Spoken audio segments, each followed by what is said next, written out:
chrétien a sa définition de Jésus pour lui. Ce matin, qui sont ceux qui ont connu Jésus comme Rapha? Si tu as connu Jésus comme Rapha, on pour ceux qui ne savent pas qu'est-ce qu'est Rapha, celui qui t'a guéri.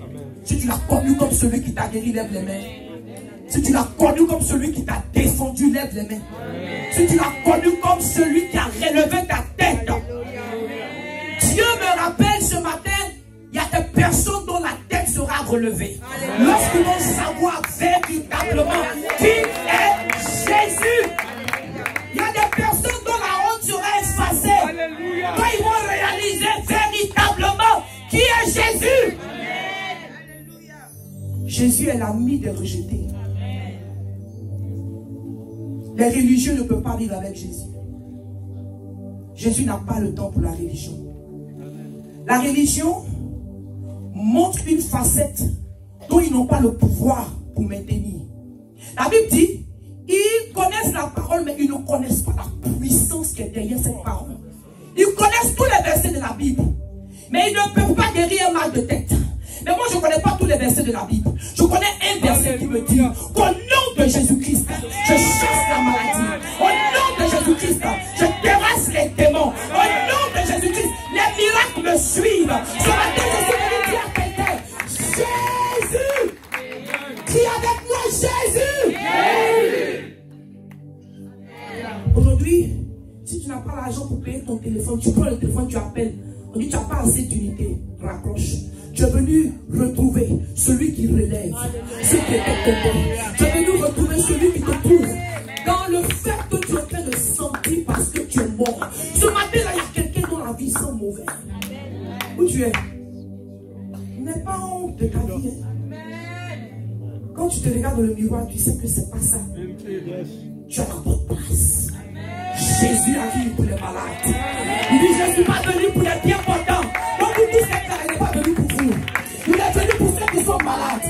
Il est venu pour ceux qui savent qu'il y a quelque chose qui ne va pas sans lui dans leur vie.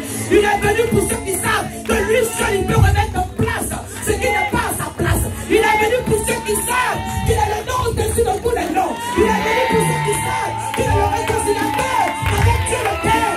Il est venu pour eux. Il y a des gens qui sont là ce matin, ils ont perdu tout désir de vivre. Ils ont dit au Seigneur, aujourd'hui, assure vrai que tu fais rien. Ne m'accuse pas de mettre suicido. Allez, j'ai tout essayé. Je ne vais pas te demander de lever les mains. Mais pendant la prière, le Saint-Esprit va te guérir. Je dis, pendant la prière, le Saint-Esprit va t'affranchir. Le Saint-Esprit va t'affranchir. Du suicide, il t'amène à la vie. Je dis, du suicide, il t'amène à la vie. Du suicide, il t'amène à la vie. Et la vie en abondance.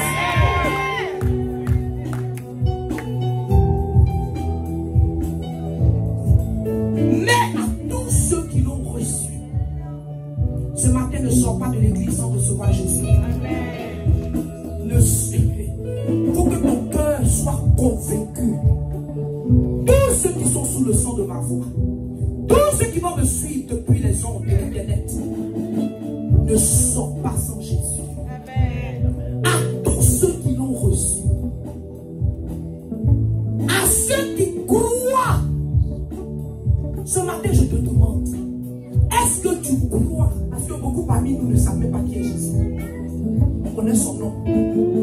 Son nom signifie le sauveur. Son nom signifie le libérateur. Est-ce que ce matin tu crois en son nom? Si tu crois en son nom, il sortira la gloire de ton corps et il te donnera son onction pour t'unir. Il sortira la gloire de ta vie et il te donnera sa parole pour t'unir. Si tu crois en son nom ce matin, il sortira la puissance sexuelle et il te donnera quelqu'un qui va marcher avec toi. Si tu crois en son nom, il y a une puissance qui va te donner pour devenir enfant de Dieu. Les gens mélangent. Tout le monde est enfant de Dieu. Tout le monde n'est pas enfant de Dieu. Tout le monde est créature de Dieu. Mais nous ne sommes pas tous enfants de Dieu. Ce matin, je recherche un enfant de Dieu. Où es-tu? Je recherche un enfant de Dieu. Où es-tu? Je recherche un enfant de Dieu. Où es-tu? Je recherche un enfant de Dieu. Où es-tu? Pour devenir enfant de Dieu, il y a deux choses.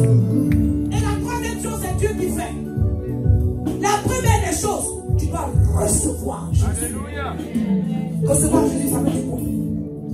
Tu dois accepter le sacrifice qu'il a fait pour toi. Tu dois comprendre que par toi-même, tu n'es pas bon. Il y a des gens qui pensent que Jésus est venu changer les mauvais en bons. Je vais changer ta mentalité ce matin. Jésus n'est pas venu changer les mauvais en bons.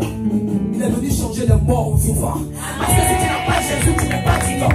Si tu n'as pas Jésus, tu n'as pas de vie. Si tu n'as pas Jésus, la vie que tu vis n'est rien.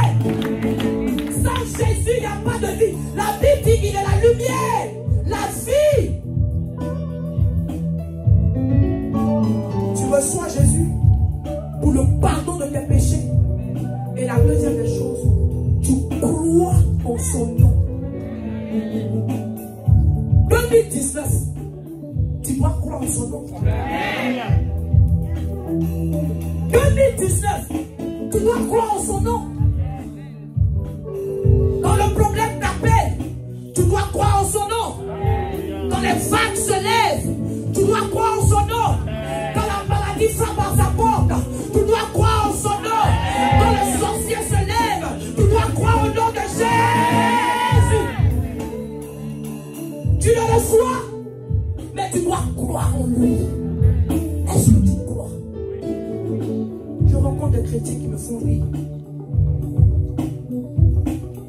Ils croient que Dieu peut les amener au ciel, mais ils ne croient pas que Dieu peut les prospérer sur la terre ou les deux yeux voyants.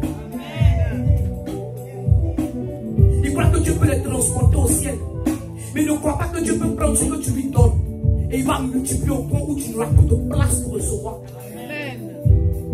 Le diable sait qu'il te faut la croyance pour recevoir le pouvoir de devenir enfant de Dieu. Tant que tu ne crois pas, Dieu ne peut pas déverser sur toi son pouvoir qui te rend enfant de Dieu. Quand tu es enfant de quelqu'un, est-ce que tu vas mentir pour manger? Ton Père, il a le ciel. La Bible dit tout ce qui est dans le ciel, tout ce qui se met sur la terre appartient à Dieu. Quand tu es sa créature, il n'a pas de compte à te rendre. La Bible dit, ceux qui ne sont pas les enfants, les miettes même tombent, ils ne touchent pas. Les chiens même peuvent manger. Mais ce matin, je veux venir réveiller le réveil en quelqu'un. Je veux venir communiquer l'onction de la prospérité. L'onction de la prospérité automatique. Quand tu es enfant de Dieu, quand tu crois à son nom, je dis quand tu crois à son nom, l'onction de Dieu elle est automatique. L'onction de la prospérité de Dieu elle est automatique. Regarde quelqu'un, dis reçois Jésus ce matin. Regarde quelqu'un, dit crois en son nom. Il va te donner un pouvoir de devenir enfant de Dieu. Pas par la volonté de l'homme. C'est pourquoi quand quelqu'un vient à Jésus, il ne peut pas t'expliquer pourquoi. Si tu réussis à expliquer pourquoi tu es là pour la mauvaise raison, je suis venu à Jésus parce qu'il m'a guéri, je suis venu à Jésus, il m'a donné maison, ça ne va pas durer. Mais le jour où tu te guéris, tu ne te donnes plus maison, on va te voir. Mais celui qui n'est pas de la volonté de l'homme, c'est-à-dire, il n'y a rien d'humain que tu ne peux expliquer. C'est spirituel, c'est divin, c'est l'éternel même qui change ton cœur, c'est l'éternel qui n'a encore de vouloir. C'est ma maison commande. Tous ceux qui sont là, si tu n'as pas Jésus, reçois cela, reçois ce désir, reçois la soif de Jésus. La Bible dit, tout a été créé par lui et pour lui. Ceux qui ne sont pas encore pour Jésus, tu vas contre la volonté de Dieu et ça ne va pas marcher. Tant que tu vis pour toi, tu n'es pas en accord avec les Écritures. Ça crée des conflits qui ne t'arrangent pas. Je dis à l'homme de Dieu aujourd'hui, je veux saluer les âmes 100% dans le culte. Tous ceux qui sont venus au culte aujourd'hui, personne ne va repartir sans Jésus. Personne ne va repartir sans être pour lui. Tu ne crois pas, hein? Le Saint-Esprit va te toucher. Le Saint-Esprit va te toucher. Je connais quelqu'un qui tuait les croyants. Il pensait qu'il était trop intelligent. Avocat, il avait tous les diplômes du monde. Il était tellement confiant en lui-même qui tuait ceux qui disaient qu'ils avaient Jésus. Mais un matin, l'Éternel va commencer sur la route de Damascus. Ce matin, ton expérience de Damascus va se passer. Je dis ce matin, ton expérience de Damascus, il va t'arrêter pour que tu commences à vivre pour lui. Il va t'arrêter pour que tu commences à le servir dans sa maison. Il va t'arrêter. Ce matin, je m'appelle. Tu n'es pas là par erreur. Aucun de vous n'est venu ce matin par sa volonté. C'est une volonté divine de Dieu. C'est un rendez-vous divin de Dieu. Alors ne sors pas ce matin de l'église sans décider de vivre pour lui. Ne va pas à la maison en disant je vais réfléchir après.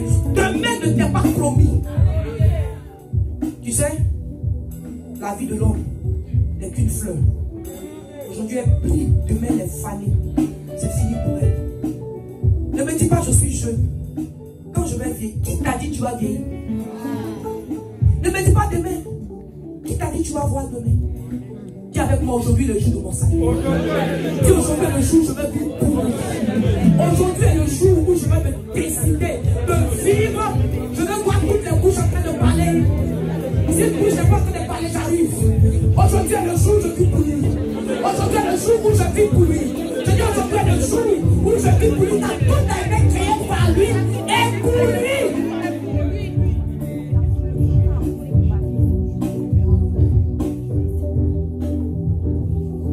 Il est avant toute chose. Et toute chose subsiste en lui. Je veux dire à une femme, ce divorce là ne va pas te tuer. Tu vas subsister. Je veux dire à un homme, cette trahison là ne va pas te tuer. Tu vas subsister. Tu vas subsister. La mauvaise nouvelle que tu as entendue, elle ne va pas te terrasser. Parce que quand tu as Jésus, tu subsistes. Dis à quelqu'un, je vais subsister. Je vais subsister. Ce matin, libère ta foi, dis je vais subsister. En lui, tout subsiste. Ceux qui n'ont pas Jésus, ils abandonnent. Parce qu'ils n'ont pas de raison de vivre. Il nous dit, il est la tête du corps de l'église. Tous ceux qui sont sous ma voix ce matin, avant de sortir de ce culte, tu dois t'attacher à l'église. Pourquoi? Parce que Jésus est la tête. Si tu n'es pas en bas de la tête, tu es rebelle. Oh, est-ce que tu m'as entendu ce matin? Il est la tête de l'église. Si tu n'es pas dans l'église, tu es hors de la volonté de Dieu. Tu vas me dire, oh, on m'a blessé. Nous tous, on a été blessés. Mais ça ne nous empêche pas de nous mettre en bas de la tête. Parce que si on n'est pas en bas de la tête, on ne peut pas recevoir la bénédiction de la tête. On ne peut pas bénéficier des grâces de la tête.